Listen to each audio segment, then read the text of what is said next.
Imagine a snowy mountain, decades before anyone had ever seen a snowboarder carve down its face. Skiers ruled the slopes, and the idea of surfing on snow sounded like something from a dream, but like every great invention, it began with a spark, an idea that refused to fade. Our story starts in 1965 in Michigan, where a father named Sherman Poppen wanted to entertain his daughters on a winter day. He bolted two children's skis together, added a rope to hold on to, and suddenly something magical happened.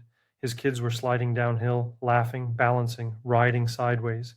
The neighborhood kids went wild, and Poppen named his creation the Snurfer. It wasn't quite a snowboard yet, but it was the first time the world saw anything like it. The Snurfer spread quickly, selling hundreds of thousands of units, and even leading to competitions. And somewhere watching all of this were dreamers, young surfers and skateboarders, people who felt the ocean in their bones even in the dead of winter. They wanted something faster, freer, something that felt like catching a wave on snow.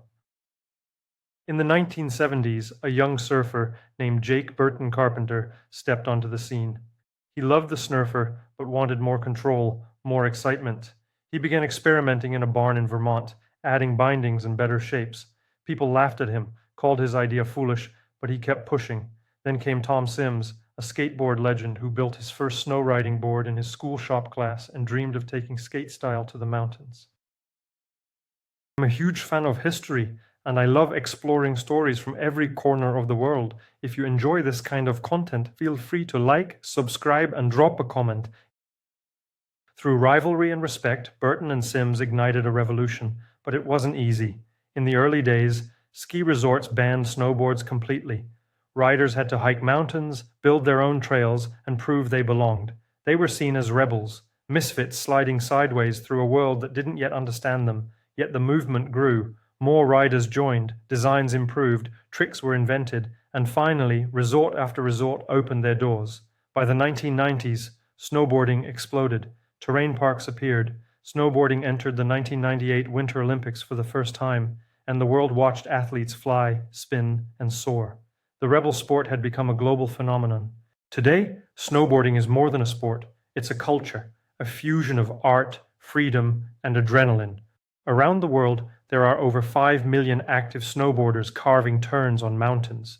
In the United States alone, there are roughly 7.6 million people who identify as snowboarders, part of a vibrant community that continues to grow.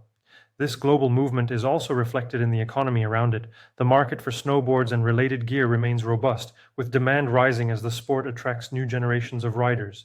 Yet at its heart remains the same spirit from that snowy day in 1965, a desire to slide, to explore, and to carve your own path down the mountain.